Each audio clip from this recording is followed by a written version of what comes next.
पत्थर के मतलब अहिल्या के मतलब होला पत्थर ऊपर लड़किया के नाम रख देनी अहिल्या। जब प्राण पड़ल लड़की भोले बाबा के चरण में गिर गई, कहली कि हे सरकार अपने के प्राण डाले बनी तो हमरा और बेटी के समान बनी रही। साधु बाबा ब्रह्मचारी बनी हम कैसे रहे अपने साथे ले चल जाओ। शंकर भगवान ले चल गई कहा कैलाश पर्वत पर। जैसे कैलाश पर्वत पर ले गई सरकार, जैसे माता पार्वती देखली तो शंकर भगवान पर क्रोधित हो गई, कहली कि सरकार है लड़की। शंकर भगवान कहली कि देखो यही से कहलबा कि नारी में 8 गो अवगुण होला। बिना सोचे समझे कोनो बात ना बतिया के टोटल हकीकत कहानी जब बतौनी शंकर भगवान तो माता पार्वती कहली कि देखो जब बेटी जब सियानी हो जाली तो नजर पड़ेला तो पाप लगेला। जल्दी से एगो काम कही जाती कहीं से घर पर देख के लड़किया के शादी कर दल जाओ। भोले बाबा चल देनी पृथ्वी लोक में। आज चलला के एक दिन बाद माता पार्वती सोचली कि वहाँ के भंगी है कहीं भोर पड़ जाए कहीं महीना दिन लग जाए तो चलो हम भी आवत तय कर देते।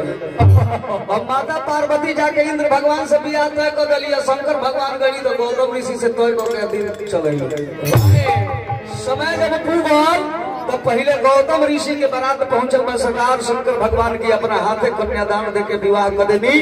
जैसे विदाई के बेरा भइल तो इंद्र भगवान बारात लेके अइले और अहिल्या के सुंदरता जब देखले तो वही बेरा मोहित हो गेले, कहले कि जा आज तो शादी करके दूसरा हाथे जा रहल बड़ू, लेकिन जीवन में एक बार जइया तारा साथे रमण ना करब तो फिर मारी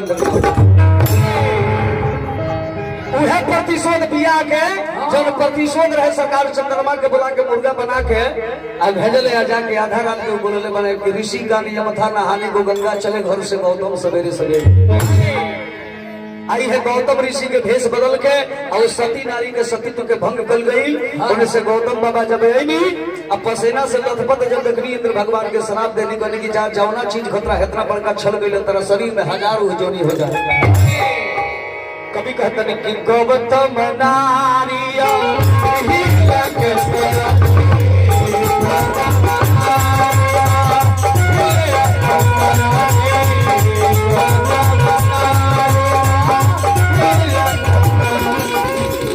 झूठे बैलिया खाके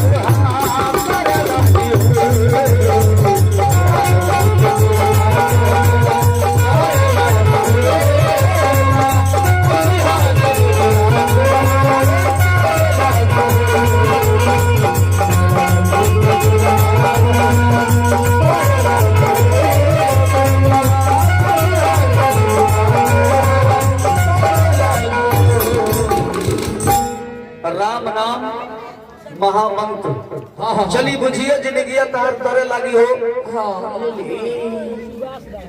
श्रीमान सुभाष दास जी की तरफ से 51 रुपए के सुंदर हाजिरी लगल। चलते चलते आ गए मेहदी निवासी श्रीमान इंदल राम जी बिहार की तरफ से 51 रुपए के हाजिरी लगल। हमारा अजुआ के मानस मंडल की तरफ से कोटि कोटि लाख लाख बधाई धन्यवाद। जितना श्रोता समाज बैठल बनी सबके मंगल ही मंगल।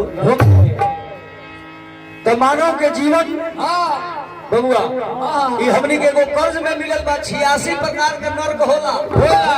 वेद शास्त्र में लिखल बा 86 प्रकार के नर्क होला। और सबसे बड़का नर्क जान तनी का हो माता के गर्भ जौना में हमनी के उल्टा टांग रह जाला। परमात्मा से दृष्टिगोचर होला। भगवान से कहल जाला कि हे सरकार बर्दाश्त नहीं होत ये गर्भ से बाहर करी तो भगवान जब पूछले कि अच्छा ही बताओ तरह के गर्भ से नर्क से बाहर करब तो अच्छा अच्छा काम करबो। जइबे तो 1500 रुपया लेके नाल बजाइबो 1000 लेके झाल ना बजाइबो।